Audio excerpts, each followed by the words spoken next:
Alright, nkulamusizaako nnyo ate yonna gy'osinzidde okuba nti nno otuwuliriza. Oli ku Uganda One Media, mukutu gwa byamawulire. Mu mawulire ge tuzze nago, nja kugamba nti tuzze n'ebbankaluuwa. Ebbankaluuwa eno evudde wa? Ebbankaluuwa evudde ku kitebe ekya National Unity Platform wabula nga ewandiikiddwa omukulembeze kennyini His Excellency Robert Kyagulanyi Ssentamu. Atudde wansi n'akulukuunya omugugu gw'ebbankaluuwa n'awandiika ebbaluwa ebadde enkambwe, n'awandiika ebbaluwa ebaddemu information omuzito, ebaddemu information gwe weetaaga okuba nti nno ate owuliriza, gwe weetaaga okuba nti nno ate otegeera gwena ampuliriza. Wabula nga sinnaba kuba nti nno nkwongerayo, kansooke nkugambe kino gwe wenna munnayuganda ampuliriza nti Uganda ng'ensi erimu amawanga ag'enjawulo oba erimu ebika eby'enjawulo.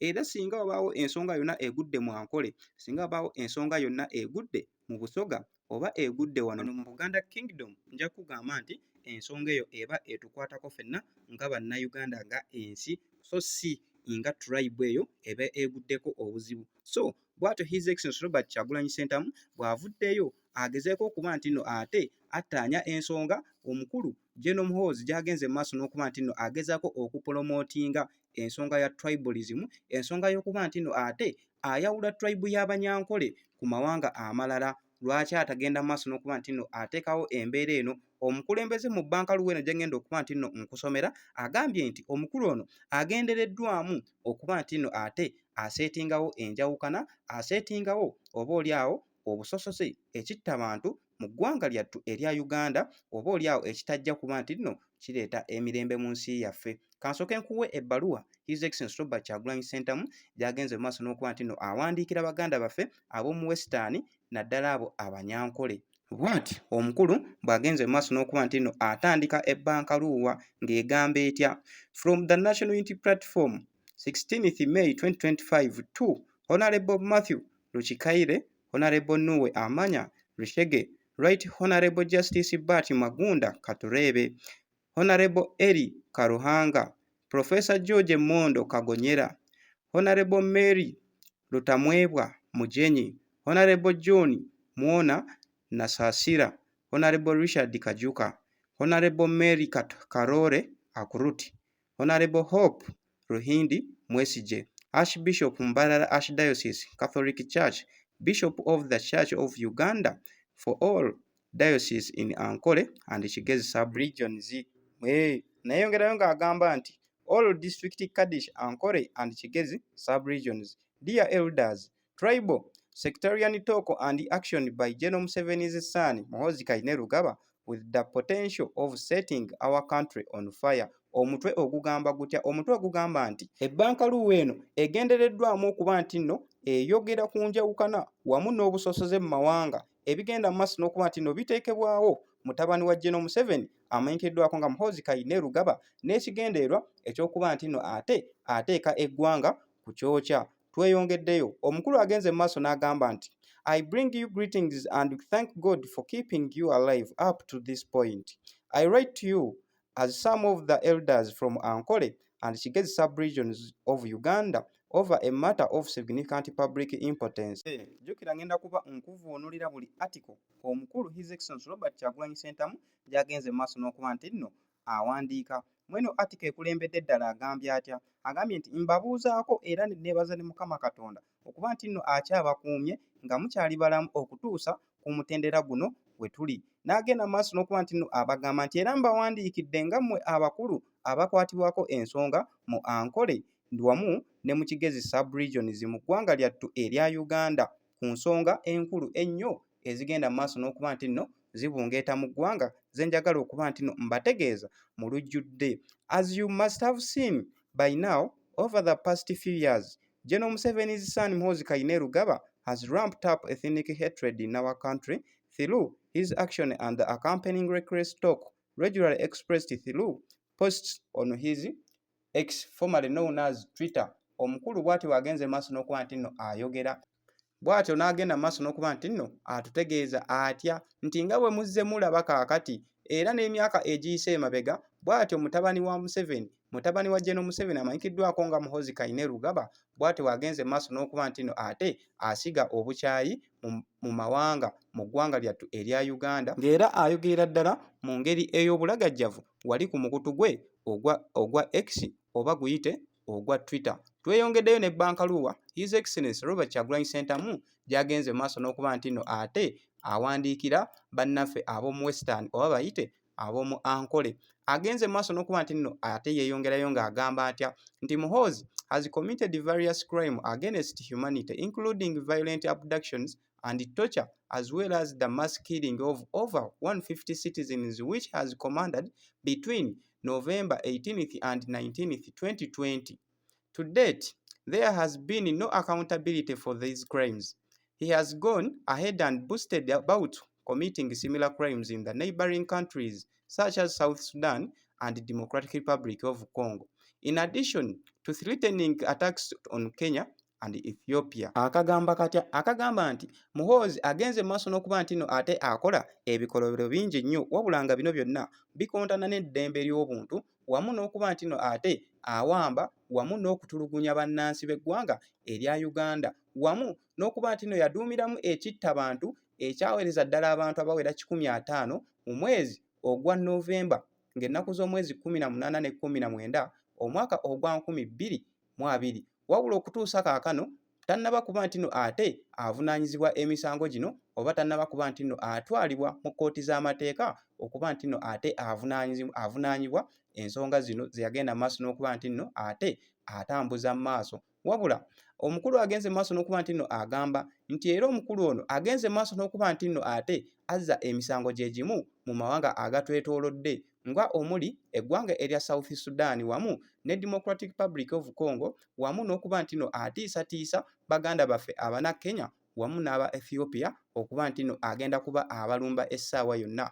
Bw'atyo omukulu His Excellency Robert Kyagulanyi Ssentamu bw'agenze maaso n'okuba nti nno ategeeza abakulu bano. Tweyongeddeyo mu article eyandibadde nga ey'okuna. Omukulu agambye ati agambye nti zino ngenda kuba ate nate nzigattika tusobole okuba nti nno tusevinga obudde. Vidiyo eno ereme kuba nti nno ate mpanvu nnyo. Omukulu yeeyongeddeyo n'agamba atya? Omukulu yeeyongeddeyo n'agamba nti back home Muhoozi is driving an extremely dangerous narrative and committing targeted crime against a section of people on account of their ethnic origin. His latest victim is my personal friend and a bodyguard, Edward Sebufu, aka Eddie Mutwe, a Muganda by tribe. Eddie Mutwe was abducted on Sunday, 27th April 2025 and kept under incommunicado detention until Monday, 4th May 2025, when he was dumped at a court in Masaka in great pain. Before then, on the night of Thursday, 1st May 2025, Muhoozi issued a number of posts in which he confirmed that Eddie Mutwe was being detained in his basement. He posted a shocking picture of him naked and visibly tortured, and boasted of forcefully shaving off his beard and turning him into his punching bag. In 3 separate posts, he said that Eddie Mutwe was being taught Runyankole, with the direct consequence of beating Banyankole against the rest of the country. This he has constantly done. Tweyongeddeyo ne article ey'okutaano. Jjukira zino ngenda kuba nti no nzigatta tusobole okuba nti no ate tusevinga obudde. Ebbankaluwa yeeyongeddeyo n'egamba etya? In addition to Eddie's ordeal, many of our supporters have been abducted and subjected to grave torture, have confirmed that this is not a mere rhetoric. Many, while being tortured, have been told to call the Kabaka to save them and to sing ekitiibwa kya Buganda, while replacing Ssaabasajja Kabaka's name with Ssaabalwanyi Museveni. As history teaches us, the worst catastrophes in human history did not begin with gas chambers or citizens killing each other. They began with degrading words, with dehumanizing actions, with hateful rhetoric, with intolerance, and with the abuse of power by a few against many. Tweyongeddeyo. As you are aware, the bigger portion of the people of Uganda have been subjected to severe economic, social, and political inequalities and injustices. Government statistics themselves show the disparities and regional imbalances. The least one would expect is the aggravation of the situation by mocking the victim of these injustices. Bw'atyo omukulu His Excellency Robert Kyagulanyi Ssentamu bw'agenze maaso n'okuba nti nno awandiika. Tweyongeddeyo n'agambye zino ezisembyeyo article zo ngenda kuba ate nzivuunula lumu tusobole okuba nti nno ate tusevinga ku budde. One would expect the Museveni's family to appreciate the people of Uganda and the people of Buganda in particular for hosting them and treating them with much kindness over the years, right from Luwero Bushwood days. Instead they are now being provoked and asked, what can you do? Omukulu bino byo byengenda okuba nti nkusomera abi highlightinze oba abi boldinze. Are you comfortable with what's going on? If not, what role can you play before the situation gets out of hands? Bw'atyo bw'agenze maaso n'okuba nti nno ababuuza, kino kyo kibadde kibuuzo particularly nga kigenda eri bo abakulu. Kale tweyongeddeyo. It falls on you as some of the elders of Ankole sub-region to disassociate yourselves from the barbaric, reckless impunity and caution General Tibuhaburwa Museveni and his brutal son to exercise restraint before these actions bring our country into anarchy. Even if they do not listen to you, you will have gone on record and discharged your moral duty. The National Unity Platform assures you of its intentions to work for and create a free, united, and prosperous Uganda where every citizen will be treated with dignity. We also assure you of our readiness to engage with you all in a discussion aimed at furthering this objective. Bw'atyo omukulu His Excellency Robert Kyagulanyi Ssentamu n'ateekako omukono nga Kyagulanyi Ssentamu Robert President. Yeeyo ebbaluwa omukulu gy'agenze mu maaso n'okuba nti nno ate awandiika. Twasembyeyo ng'omukulu agamba nti wetwogerera musajja mukulu n'amanyikiddwako nga Muhoozi, wetwogerera ewaka akoze ebikolobero bingi era nga agezaako okuba nti nno avuga ekintu ekibi ennyo, kyekintu ekyokuba nti nno ate ateekawo obusosoze oba enjawukana mu mawanga, wabula nga kino agezaako okuba nti nno akizimbira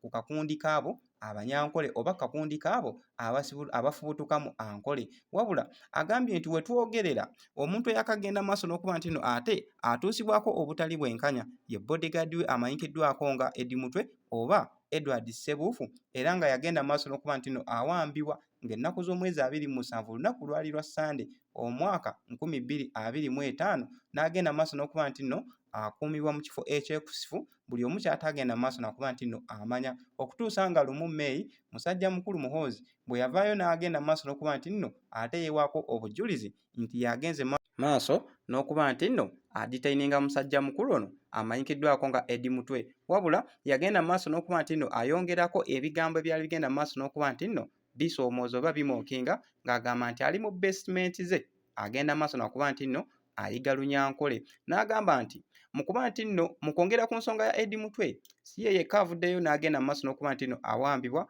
wabula bangi bagenze maaso n'okuba nti nno bawambibwa era ne bakakibwa okuba nti nno bayimba ekitiibwa kya Buganda, baggyewo erinnya lya Ssaabasajja Kabaka bateekewo erinnya lya Ssaabalwanyi Museveni. Bw'atyo omukulu His Excellency Robert Kyagulanyi Ssentamu yo leeta ye ebadde mpanvu, wabula ebadde y'amagezi nnyo oba ebadde erina obubaka bwe yeetisse obwekusifu ennyo. Bw'atyo ayongereyo n'agamba nti nga bwe mukimanyi nti ekitundutundu ekisinga eky'eggwanga erya Uganda oba eky'Abannayuganda wetwogerera nga bagenda maaso n'okuba nti nno bafeesinga obutali bumativu, obutali bwenkanya mu mbeera ey'ebyenfuna, mu mbeera ey'ebyemirimu wamu ne mu mbeera ey'ebyamateeka, wabula nga agambye nti bino byonna gavumenti ebikola mu mbeera ey'okuba nti nno egendererwamu okuba nti nno ekuumira Bannayuganda wansi waabwe wamu n'okuba nti nno babayisaamu amaaso.